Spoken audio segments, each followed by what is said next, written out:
Il y a plein de gens qui connaissent ce sketch, mais qui ne me connaissent pas. D'accord. Qui savent pas qui je suis. Si j'avais le nombre de followers que ce sketch a sur les réseaux, je vois il y a 10 millions de personnes qui l'avaient vu avant. Alors je pense qu'il y a des gens qui le regardent 3, 4, 5 fois. Par ton propre sketch. Mais ouais, mais c'est fou, ce sketch a plus de succès que moi, c'est hyper injuste en fait. C'est-à-dire que moi je mériterais d'avoir les 10 millions de personnes qui l'ont vu, qui me follow sur mes réseaux, mais au lieu de ça, je plafonne à 50 000 sur Facebook ou un truc comme ça, quoi. Si vous êtes tombé sur un passage d'un humoriste sur scène au Festival de Montreux, vous êtes déjà peut-être demandé comment il a écrit son texte, enfin surtout qu'est-ce qui lui en a donné l'idée. Du coup, avec le Montreux Comedy Festival, on a créé Yellow Mike, un podcast qui retrace l'histoire derrière une bonne vanne et comment elle a évolué pour arriver jusqu'en Suisse et faire rire des gens. Je m'appelle Félix, vous écoutez la 2e saison de Yellow Mike. Aujourd'hui, je reçois Antonia de Randinger. Bonne écoute. Excusez-moi madame, est-ce que vous pratiquez l'épilation en urgence ? Parce que je viens de rencontrer un homme sur Mystique. C'est pour ce soir. Eh bien, écoutez, voilà. Non, mais je voudrais vraiment avoir le minimum syndical pour ce genre de réception, quoi. Donc, jambes entières, voilà, oui. Les deux, évidemment. Avec le maillot. Quel genre de maillot ? Eh bien, c'est un maillot orange avec des... Ah ! Le maillot. Eh bien, le maillot, on me fait Il m'a dit, le sketch de l'épilation, c'est un truc que tu avais fait il y a longtemps et qui vient de ressortir sur YouTube l'année dernière. C'est ça, c'était un truc qui a été fait il y a 6 ans. J'ai pas compris pourquoi il avait disparu, mais il était à plus de 10 millions de vues. Il est sorti des charts et puis il est revenu au compteur à zéro. Là, il a 1 million de vues déjà, donc ce qui est quand même assez fort. Ça, c'est un personnage que tu avais dans ton spectacle, que tu as essayé de ramener sur scène au festival. Alors, c'était dans un plus vieux spectacle, puisque là maintenant le spectacle que je joue actuellement s'appelle Scène de corps et d'esprit, et puis ça c'est un sketch qui vient d'un spectacle précédent qui s'appelle Travail, famille, poterie, et dans ce sketch j'interprète une femme du sud, ringarde quoi, qui va se faire épiler parce qu'elle a un rendez-vous avec un homme qu'elle a rencontré sur Mystique, et c'est pour ce soir, voilà. Le maillot, quoi. Ah non, c'est pas pour aller à la piscine, c'est vraiment c'est pour nager en eau trouble, voilà. Le brésilien, voilà, brésilien. Alors vraiment le brésilien du sud, vraiment, voilà. La déforestation, vous voyez, vraiment la transamazonienne, voilà. Ça fait 3 ans qu'elle n'a pas fait l'amour, 3 ans, c'est l'âge de ses poils, voilà. Et donc, elle est dans un état de grande vulnérabilité. Et en plus de ça, elle découvre qu'elle va se faire épiler par un homme. Et voilà, donc ça, je pense que c'est un truc qui renvoie à une forme de fragilité humaine et d'humilité. Bonjour, enfin, monsieur, vous sortez de la cabine. Non, mais je m'en fiche que vous travaillez ici, là. Vous avez... Pardon ? Ah ben non. Eh ben moi, je peux pas me faire épiler par vous. Eh ben, vous êtes un homme, visiblement. Ouais, ben, y a pas un homme qui m'a vu à poil pendant 3 ans, va pas y en avoir 2 dans la journée non plus, là. Surtout que là, quand je dis à poil, c'est... Oui, ben c'est pas un euphémisme, donc... Eh bien, vous allez chercher une femme. Non, je peux pas revenir demain. C'est ce soir. 3 ans que j'ai pas fait l'amour. 3 ans. C'est l'âge de mes poils. En plus de ça, son nom de code sur Mystique, c'est Tarzan. Alors, oui, ben moi, j'ai mis que j'étais Jane, alors j'ai pas mis que j'étais Cheetah non plus, là. Eh ben, oh mon Dieu, c'est pas possible. Et ce sketch, c'est marrant parce qu'il m'appartient presque plus, en fait. C'est très drôle. D'abord, il est repris plein de fois sur TikTok. Il y a plein de gens qui utilisent le vocal, enfin, je sais pas comment on appelle ça, le son, quoi. Ouais, juste le son, et voilà. il se filme par-dessus en train de faire les labiales du son. Et donc, il y a plein de clubs théâtre amateurs qui le reprennent et qui m'envoient les vidéos de gens filmés, tu sais, avec la caméra qui tremble à l'arrière de la salle et tout. C'est incroyable. Oui, je sais, voilà, oui, bon, ça va, ils sont longs, et en même temps, c'est l'hiver, et ça tient chaud dans les bottes, donc... Mais juste s'ils sont longs, ça veut dire que quand vous arrachez, ça fait encore plus mal. Oh mon Dieu, mais vous me faites la péridurale, non?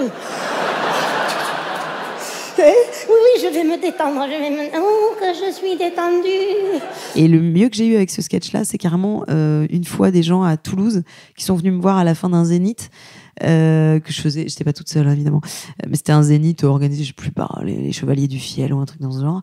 Et ils viennent me voir et me disent le sketch de l'épilation. Mais alors, vous le faites, mais alors presque aussi bien que la fille qui l'a fait à Montreux, quoi. Je dis, ben ouais, merci, c'est hyper flatteur.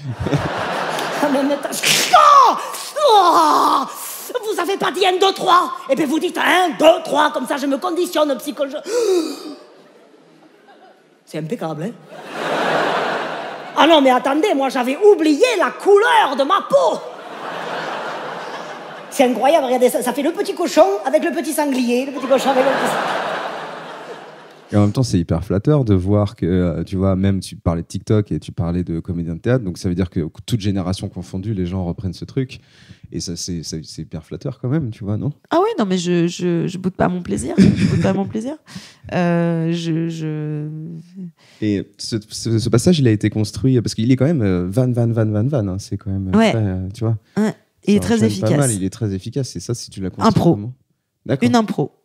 C'est-à-dire que je suis en impro sur scène et honnêtement, je pense qu'il y a 10% du sketch qui s'est rajouté au fur et à mesure des représentations.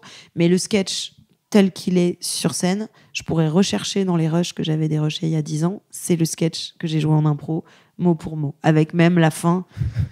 Et c'est comme économiquement, c'est quand même un beau challenge. Hein. C'est-à-dire que tu ponds un truc en 10 minutes, tu le réécris mot pour mot, tu le gardes et ça fait ton succès de ta life. Ça va être mon femme libérée, mon... Cambré, moi je veux bien, mais c'est que j'ai... Ah, cambré,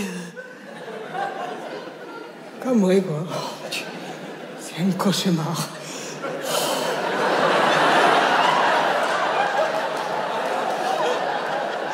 Oui, non, mais là, si j'écarte, vous allez avoir la vue sur les gorges du Verdon, hein, donc... Tarzan, c'est pour toi. Et du coup, quand tu es sur scène et que tu joues des personnages, ça te permet de construire quelque chose et ensuite de voyager à travers ce perso-là, c'est ça? C'est comme ça que mais de bien toute jouer. façon, en fait, moi, j'arrive pas trop à... C'est pour ça que je fais pas de stand-up, c'est parce que l'idée d'être trop proche de moi-même quand je suis sur scène, c'est quelque chose qui m'est assez, on va dire, désagréable. Je me sens bien que quand j'incarne. D'ailleurs, moi, je suis rentrée dans ce métier-là par l'impro. Et je suis rentrée dans l'impro parce qu'il y avait des gens autour de moi qui me disaient « Mais en fait, tu devrais faire ça. » Je savais même pas que c'était une discipline qui existait. Je faisais pas de théâtre, je faisais pas de scène, je faisais rien. J'étais en études de lettres. Et j'avais des copines qui me disaient « Mais t'es tordante, il faut que tu montes sur scène, il faut que tu fasses quelque chose, quoi. Fais de l'impro. » Et depuis que je suis petite, j'imite les gens. En fait, j'imite mes profs, j'imite mes grands-parents, j'imite mes parents, j'imitais les hommes politiques, j'imitais le bébé de show en train d'imiter les hommes politiques. Enfin voilà, Par plaisir, juste par plaisir. Ouais, mais parce que je pense qu'on se rend très vite compte quand on est enfant du pouvoir terrible de l'humour, quoi, et de faire rire les gens. Non, mais c'est juste parce que comme j'expliquais à votre collègue féminine, c'est un peu le gros du chantier, quoi. Donc, non, justement, je voudrais vraiment quelque chose de très petit, très sexy, voilà, bien dégagé sur les côtés, avec l'arrêt au milieu, enfin, moi... La tenue des grands soirs. Oui, alors juste avant que je prenne la position, j'avais une requête par rapport au maillot. En fait, voilà, j'aurais voulu savoir si vous pouviez aussi me faire l'arrière de le versant nord. Vous voyez, la petite zone qui remonte en haut des cuisses entre dans le fond du... Le quoi? Le tour du périph'. Oh non, ça va, c'est très explicite, là, on nage en pleine poésie, là, franchement. Hein. Moi, je vous croise dans la rue, je suis bonne pour déménager, hein, donc voilà. Et je me dis, du coup, tu crées un personnage et ensuite tu le mets dans une situation. Mais alors, est-ce que la situation, tu cherches toujours à faire en sorte qu'elle soit... qu'elle permette de mettre le personnage dans une situation d'inconfort ou de malaise ou un truc comme ça? En fait, je pense que quand on commence à travailler en impro, on nous apprend à mettre notre cerveau en action pour plein de choses. La mise en scène, le personnage, l'écriture, structurer une histoire en un début, un milieu, une fin. Et au bout d'un moment, c'est des mécanismes qui commencent à je dirais, à fonctionner un peu tout seul en roue libre. D'accord. Et après, il y a plein de gens qui font de l'impro très différemment. Il y a des gens, par exemple, moi j'ai appris l'impro exactement en même temps que des gens comme Arnaud de Samer, Jamel Debbouze. Je fais partie un peu du même, on va dire, du même terreau. Okay. Moi, j'ai fait des matchs d'impro avec Jamel, avec Arnaud. Avec Sophia Aram, il y a très très longtemps, à Trappes. Voilà, on se faisait à tel point que je m'en souvenais pas. Enfin, Arnaud, on est resté un peu en contact.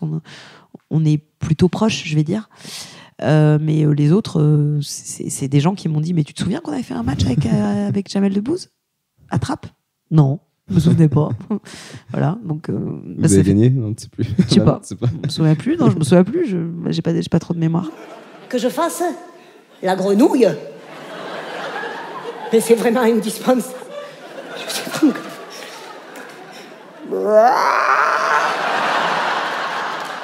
bien, je sais pas, moi, vous me dites de vous faire la grenouille, je vous fais la grenouille. Je peux pas savoir, moi, que c'est la position de la grenouille. Arrêtez de rire bêtement, là. Oh, vous allez en avoir des choses à raconter à la maison ce soir, hein. Elle le fait comment ? D'accord, mais je sais pas, moi, vous me dites de vous faire la grenouille. Et je tiens. Le string. Oh, ben, le string, il va pas s'envoler, là.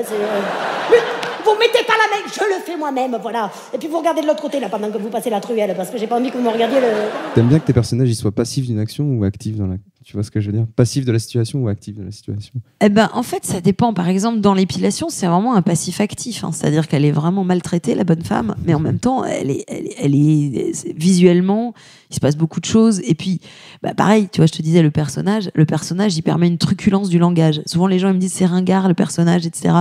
Ou pourquoi tu as besoin d'un accent pour soutenir quelque chose.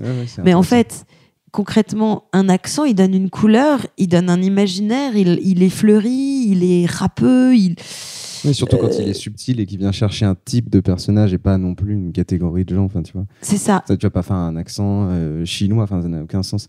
Mais par contre, quand tu viens chercher, oui, en fait, ce que tu appelles accent, c'est juste une manière de parler qui d'un coup t'intègre dans un personnage, quoi. Exactement. Et moi, je vais te dire, quand j'avais commencé à faire du spectacle, seule en scène, la directrice artistique du Point Virgule à l'époque, elle m'avait dit, tu sais, il y a un truc qui est important, c'est que tes personnages, ils sont méchants. Et en fait, on rit beaucoup, mais on ne les aime pas. Il faut qu'on aime tes personnages. Et il faut que tu les aimes quand tu les joues. Et ce truc-là, au moment où elle me l'avait dit, je m'étais dit, c'est pas vrai.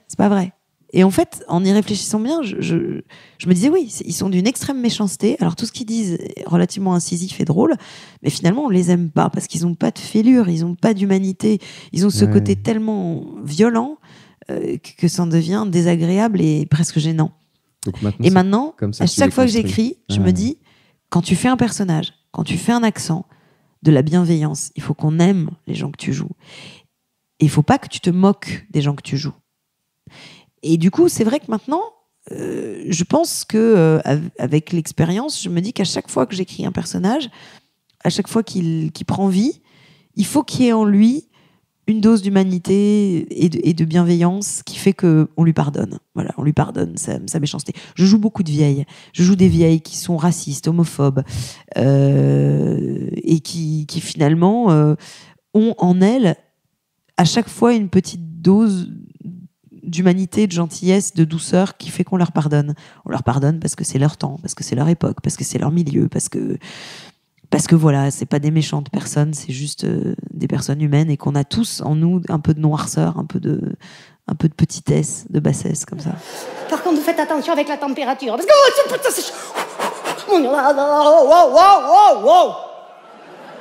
vous allez où là, comme ça, là-haut? Non mais de la base de la cheville jusqu'en haut de la cuisse, c'est quoi ce truc? Ah ben non, c'est pas une bande là, c'est la 4 voies, vous me faites le... Hein? La méthode orientale, ah bon? Ça n'a rien à voir avec Al-Qaïda, j'espère. Ah mais Tu t'amuses à imiter les gens que tu croises? Alors, j'ai un truc horrible, c'est que je fais pas exprès. Mais si je reste 2 heures en Belgique, je commence à avoir les R qui partent comme ça derrière. Et tu vois, je vais dire, écoute, ouais, je prendrais bien une bière.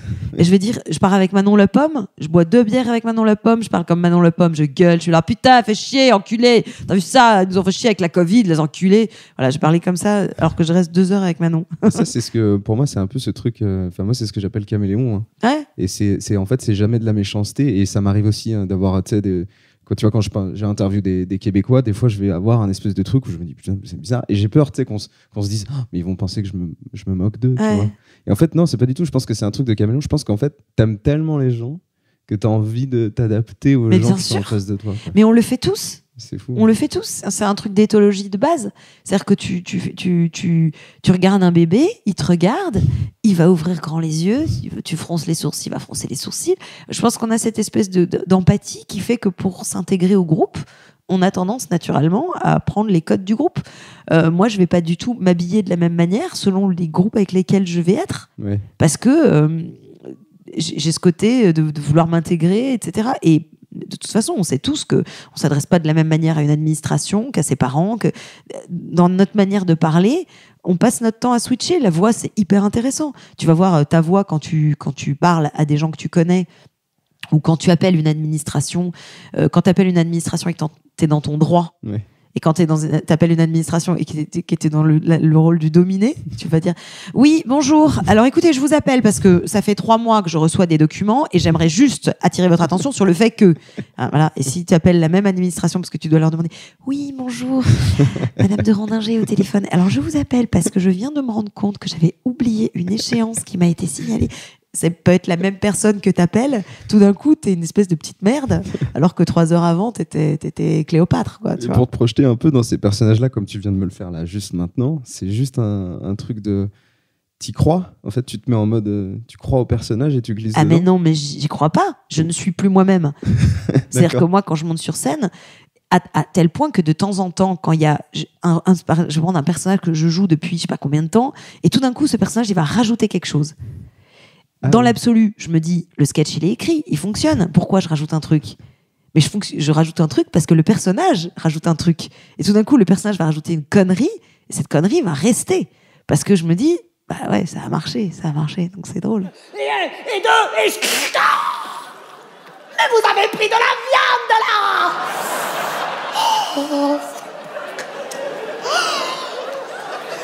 Eh ben évidemment qu'on égalise, je vais pas y aller comme ça non plus, là! Regardez-moi ça, franchement, on dirait Hitler, là-haut. Allez, hop, c'est parti, on y va. Allons, enfants de la patrie, le jour de gloire est arrivé. Toutou, youtou. Toutou, youtou. Toutou. Qu'est-ce que vous me dites? Ah, c'est le tour du périph'. Non, mais attendez. Je vous enlève la glissière de sécurité.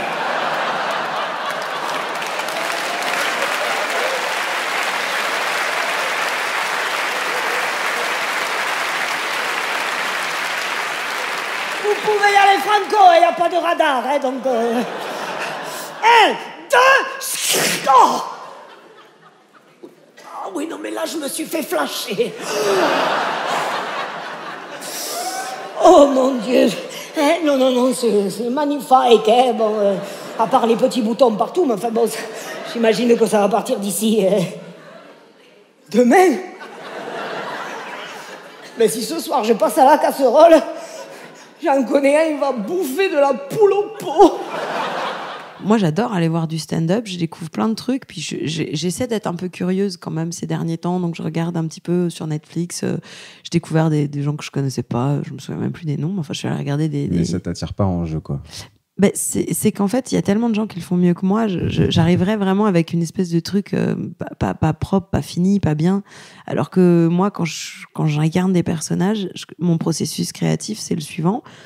J'ai suffisamment, on va dire, de force de frappe pour faire venir du public dans des salles où ils savent qu'ils vont venir me voir et ils savent pas ce que je vais jouer et je sais pas ce que je vais jouer.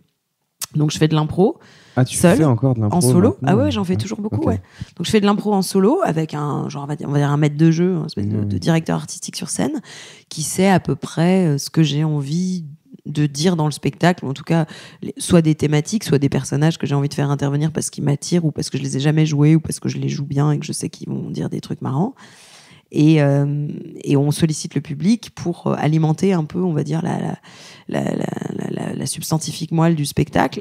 Et je commence le spectacle sans savoir où je vais. Je filme tout. Ouais. Je fais 3, 4, 5, 6 soirées d'impro. Je filme tout.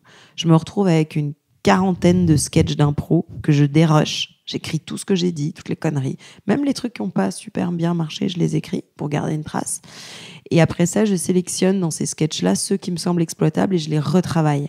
Parce que je sais qu'en fait, les fulgurances qui vont me venir dans le personnage, comme je suis dans une espèce de transe où il faut absolument que je produise quelque chose d'efficace, il y a il y a de la dopamine, il y a plein d'hormones qui font un cocktail, qui font que je vais pas retrouver ça devant une page, devant un ordi pour écrire. Ouais.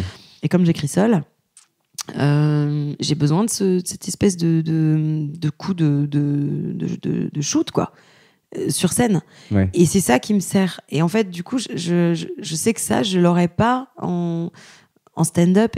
Et le personnage me permet de sortir de moi-même et de dire des trucs que moi je dirais pas parce que j'ai les barrières du milieu dans lequel j'ai été élevée, de mon éducation, de mon âge, de tout un tas de trucs. Tu viens d'un milieu un peu classé. Moi je suis on va dire d'un milieu aristocrate modeste, français. Voilà, j'ai grandi dans des paradoxes, quoi. Mes parents, c'était. Et tu sens un poids du coup de cette éducation-là sur le fait que tu peux pas dire sans avoir un personnage des choses. C'est pas forcément un poids, parce que je pense que c'est très utile d'avoir des garde-fous, surtout à l'époque qu'on vit aujourd'hui. Je pense que ça me donne aussi une idée un peu du milieu. Enfin, tu vois, ma mère, elle me disait « à Rome, fais comme les Romains ». D'accord. Et je pense qu'effectivement, savoir très bien se tenir, par exemple, en société, savoir exactement comment poser tes couverts dans ton assiette, quand on vient débarrasser ton assiette, savoir comment se comporter avec la maîtresse de maison, tout un tas de choses que moi, j'ai apprises quand j'avais 5 ans. Ça m'est très utile parce que dans les milieux, on va dire, un peu privilégiés que je peux côtoyer, ça m'aide. Mais en même temps, ça m'aide aussi à m'adapter à tous les types de situations dans lesquelles je me retrouve. Parce qu'au final, quand tu viens dans un gala comme ça, à Montreux, il y a vraiment tout type de personnes. Et c'est ce que tu disais, j'aime bien ce que tu disais, c'est que tu aimes bien t'adapter aux gens. Parce que tu étais dans le gala de Hall de Lave, qui est le gala d'ouverture de cette année. Ouais, gala musical. Voilà. Et tu es aussi dans le gala de clôture avec Élodie Pou. C'est ça. Et dans chacun de ces 2 galas, on m'a pas confié de sketch à jouer à moi, ce qui me fait vraiment beaucoup douter de ma carrière, en fait. Alors après, il y a aussi un truc, c'est que tu joues aussi. Tu vois, quand moi, je fais des personnages. Scène, tu joues des personnages. Ouais, donc, c'est quand même vachement plus simple et super intéressant de t'intégrer dans des intersketchs autour du thème du gala, quoi. Ouais. Non, mais en plus, bon, moi, je me sens pas du tout vexée. Je le disais vraiment ça pour rigoler, parce que dans l'absolu, moi, j'aime bien l'idée d'être totalement dépossédée d'une responsabilité artistique sur ce que je fais. C'est-à-dire que si c'est de la merde, je peux dire, c'est pas moi qui ai écrit. Moi, je ne suis que l'interprète, vous savez. Moi, je suis la muse, dans l'absolu. Avec Hall de Lave, tu joues du coup une personne âgée en déambulateur. En fait, je joue une personne en déambulateur. On ne sait pas vraiment si elle est âgée, parce que je suis quand même extrêmement belle et j'ai une très belle robe. Mais je joue. Mais après, moi, j'adore parce qu'en fait, c'est s'intégrer dans l'univers des autres aussi. Et l'univers d'Hall de Lave, c'est vraiment l'univers de la loose absolue. Ouais, d'accord. Okay. C'est-à-dire que vraiment, c'est une espèce de mollesse qui revendique comme étant vraiment sa signature et d'à côté, quoi. Et j'adore cette ambiance-là. Et j'aime beaucoup épouser les styles des autres, quoi. J'aime bien me glisser dans les chaussures de quelqu'un d'autre. J'ai perdu mes parents à l'âge de 22 ans. Non. L'année dernière. Oh. J'ai hérité de tout leur patrimoine et... Pas génétique, apparemment. Alors... attendez, vous moquez pas de moi. Vous pouvez pas savoir ce que c'est de devoir gérer comme ça, du jour au lendemain, 240 millions. Hein ? Je souhaite ça à personne. Moi, je me le souhaite, donc je veux bien vous aider. 240 millions, mais vous vous rendez pas compte ? Avec 240 millions, vous tenez combien de temps à Montreux ? Vous tenez quoi, 2 heures ? Ouais, 2 heures. C'est la durée du spectacle, donc moi, je veux bien faire le pari et essayer. La durée du spectacle. L'argent, alors, Sylvie. Tu parlais de la mollesse d'Hall de Lave, et du coup, Élodie Pou, tu serais plutôt dans quelle direction ? Il y a un truc de très théâtre au final, on a l'impression de se retrouver au théâtre et pas tellement, tu vois, dans un gala de comédie, quoi. C'est un truc qui vous faisait plaisir aussi de faire ça ? Oui, après, je pense aussi que la couleur qu'elle a donnée à son spectacle est très théâtrale. Ouais. Cette espèce d'univers du soap. Le soap, c'est vraiment la vraie vie complètement théâtralisée avec quelque chose de totalement artificiel. Et c'est ce qu'elle revendique comme, on va dire, comme image pour le spectacle qu'elle travaille. C'est ça, le gala, ça s'appelle Montreux, gloire et beauté, où il y a effectivement l'envie de faire du soap et de se marrer des codes du soap, mais traversée par le fait que elle fait croire aux gens qu'elle est folle alors qu'elle ne l'est pas pour obtenir des choses et pour construire son gala. C'est un peu le truc. Et donc toi, très vite, t'interviens en sachant qu'elle est en train de mentir aux artistes sur sa folie. Bravo. Merci. Bravo. Antonia de Randager.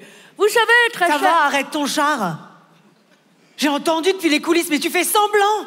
Mais tu te rends compte, tu trahis la confiance de tous ces artistes qui sont venus exprès pour toi, qui jouent dans ton petit jeu, là, qui jouent tes petites manigances, là. Tu te rends compte, tous les efforts qu'ils ont faits, ils ont traversé la France pour venir en Suisse à travers les Vosges. Ouais. Du coup, tu peux te calmer et parler normalement. Ok, c'est bon, j'ai menti. Mais tu te rends compte, tous les efforts qu'on avait, les costumes, les décors, tout ça, là. Les demoiselles de Rochefort, là, hein. Avec leur veste en peau de cul.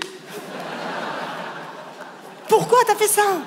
Quand tu fais un duo avec Oldelaf, qui lui est dans la mollesse et dans le calme, tu vas avoir un personnage qui va prendre plus d'importance, alors qu'avec Élodie, tu trouves, je pense que tu te mets un tout petit peu en retrait. Tu le sens ou pas du tout?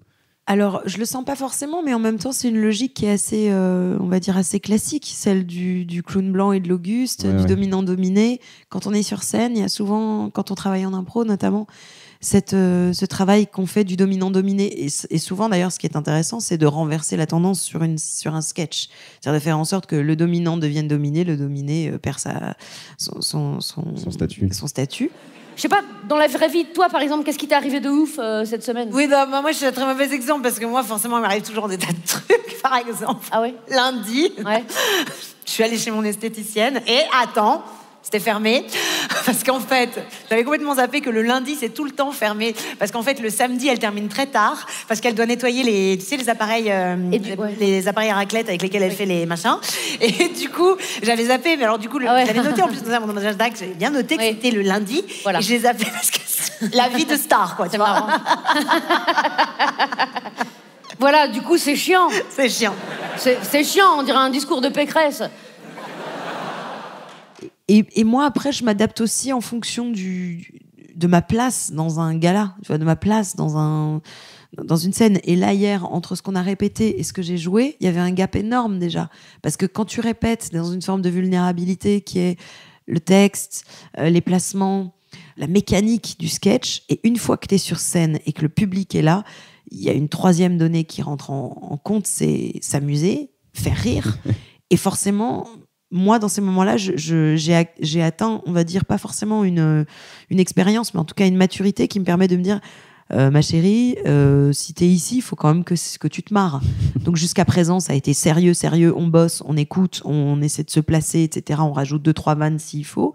Mais après, une fois que t'es sur scène, ton métier, c'est de t'amuser, c'est de jouer. Et moi, si je ne joue pas comme un enfant qui joue et qui s'amuse en jouant, bah alors mon métier n'a pas de sens. Ça se sent en plus, je pense que le public le sent. Ah ouais. Moi, j'adore le côté jubilatoire aussi. Et ça, c'est un truc qu'on peut se permettre sur ce gala et également sur celui d'Oldelaf. Moi, j'aime beaucoup le côté où tu te gardes un peu une petite botte de Nevers sous le coude. Là. Tu sais qu'il y a un moment où tu vas les choper parce que tu l'as pas forcément préparé, mais tu t'es préparé psychologiquement à te dire que tu vas essayer de te surprendre et de les surprendre en faisant des petites sorties de route. C'est un physique de viking. Oui. De viking. Alors, l'argent, À donc. mon avis, pendant la guerre, vous auriez pas gagné beaucoup de batailles avec les vikings, alors avec les femmes. Vous auriez des belles femmes avec des peaux de bêtes, des casques à cornes qui sentent le saindoux, le foin. Oui. Sylvie. Moi, je vous vois. Je me dis, Oui, merci. ça aurait quoi 15 ans de plus. Alors, Sylvie, donc, au niveau de l'argent, alors... Sylvie, non, alors... Non. Est-ce qu'on a un petit peu d'eau, peut-être, pour Sylvie? Alors, Sylvie... J'aime bien l'idée de se faire dépasser par ses propres personnages. Je trouve ça hyper intéressant. Mais je ne pourrais pas faire autrement. À partir du moment où je ne suis pas dans le personnage, le sketch est fou. C'est-à-dire que si jamais je suis un petit peu à côté, que je suis pas tout à fait juste, etc., que j'arrive pas à enfiler le personnage, ça sonne pas juste, quoi. Moi, j'ai vraiment besoin de... D'ailleurs, avant le spectacle que je joue actuellement, moi, donc, je suis une petite fille. Le premier personnage du spectacle, c'est une petite fille qui rentre sous un drap. Elle est dans sa chambre, elle a sa lampe de poche sous son drap, elle parle à sa poupée. Et j'ai besoin 5 minutes avant de monter sur scène de parler avec ma productrice qui est derrière le rideau. Et je lui parle comme ça, je dis « Aurore, on va faire un spectacle, ça va être très amusant, d'accord, t'es d'accord, Aurore ?» Elle me dit « Oui, ça va être super. Et tu sais, va faire quoi? Va faire rire les gens, parce que les gens, ils ont besoin de moi. Je suis là pour les faire rigoler. » Je dis « Oui, c'est ça, tu vas faire rigoler les gens. Voilà, on va faire un spectacle. Je parle comme ça. J'ai besoin d'exorciser le truc, de le faire pendant 5 minutes pour rentrer vraiment dans le truc. Ça doit être flippant à voir tellement. C'est un peu flippant. Et qu'est-ce que tu penses des gens qui disent que c'est un peu ringard de faire des personnages? Moi, ça m'intéresse aussi d'avoir un peu ton point de vue là-dessus. Enfin, moi, par exemple, j'essaie de pas trop. Je m'en fous, en fait. Je m'en fous. Ouais. C'est-à-dire que le jour où mes salles seront vides et où je dirais, putain, ça ne marche pas, je ne fais pas rire les gens, je suis totalement dépassée. Là, je me dirais peut-être qu'il est temps de raccrocher le personnage, mais ou de raccrocher le métier, tout simplement, j'en sais rien. Je dirais faire du pole dance. N'empêche que là, il se passe des trucs. Là, on est content. Mais c'est clair, et puis je pensais à un truc, c'est que dans les séries, quand les gens, dans la vraie vie, te racontent des trucs, tu sais jamais quoi répondre quand ils ont des malheurs, alors que dans les séries, c'est mieux. Ils trouvent toujours le gros discours grandiloquent, tu vois, le truc de... Par exemple, vous appelez comment, vous? Je m'appelle Michel. Michel. Non. C'est quoi votre rêve dans la vie à vous, Michel? Moi, j'ai toujours rêvé d'être danseur. Mais j'ai toujours aussi rêvé de tomber amoureux. Eh bien, vous savez quoi? Écoutez-moi. Michael, la vie est un cycle. Et dans cette ronde infinie, vous avez un rôle crucial à jouer. Et vous savez, Michael, moi, quand je vous vois, que je vous regarde, je ne vois pas une petite crotte rondelette et insignifiante. Non, je vois un être de lumière, Michael. J'ai confiance en vous. J'ai confiance en ce corps. Oui, important. Évolue. Oui, il évolue. Le temps des cathédrales.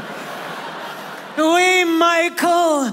Et croyez-moi, Michael, écoutez votre cœur. Listen to your heart, Fairchild Dynam Hudson.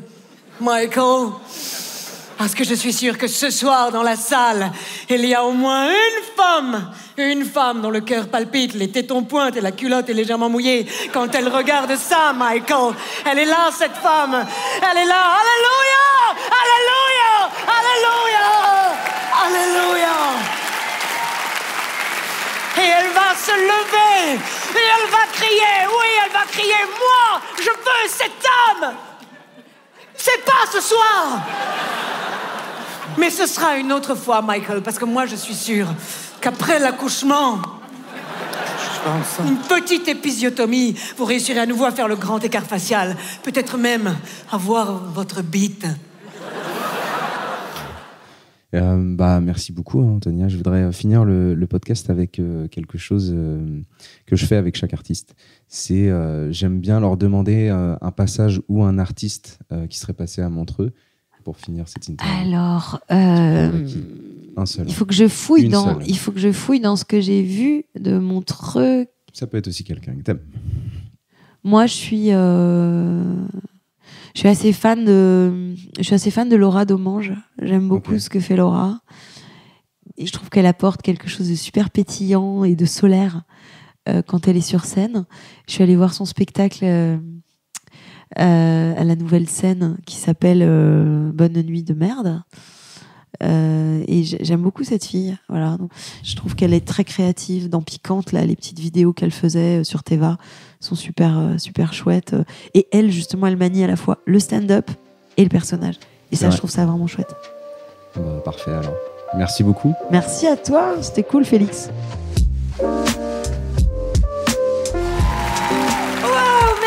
Merci beaucoup, mesdames et messieurs. Bonsoir, merci de me donner toute cette énergie parce que je vais être très honnête avec vous. J'ai dormi 3 heures cette nuit. Je suis éclatée de fatigue, j'ai la tête comme ça. Je suis vraiment le cliché de la jeune maman.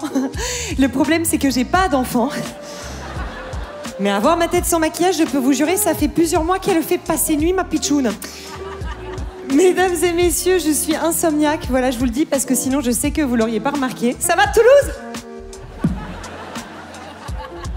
Je suis éclatée de fatigue et j'ai remarqué avec le temps, à cause de mes insomnies, mon caractère s'est modifié, mes réactions se sont altérées. Je suis devenue quelqu'un de beaucoup plus angoissé, beaucoup plus nerveuse, beaucoup plus stressée, beaucoup plus distraite aussi. Je suis devenue ma mère. Et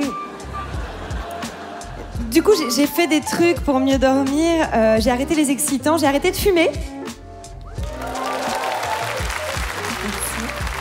On m'a dit, t'as vu Laura, c'est génial d'arrêter de fumer, t'as retrouvé le goût. Oui, mais j'ai perdu celui de la vie.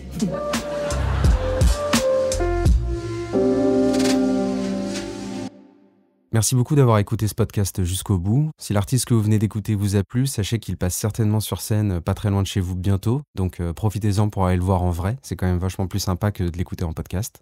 Et moi, je vous remercie vraiment pour votre fidélité. Et puis je vous donne rendez-vous dans 2 semaines avec un nouvel invité. Allez, bisous!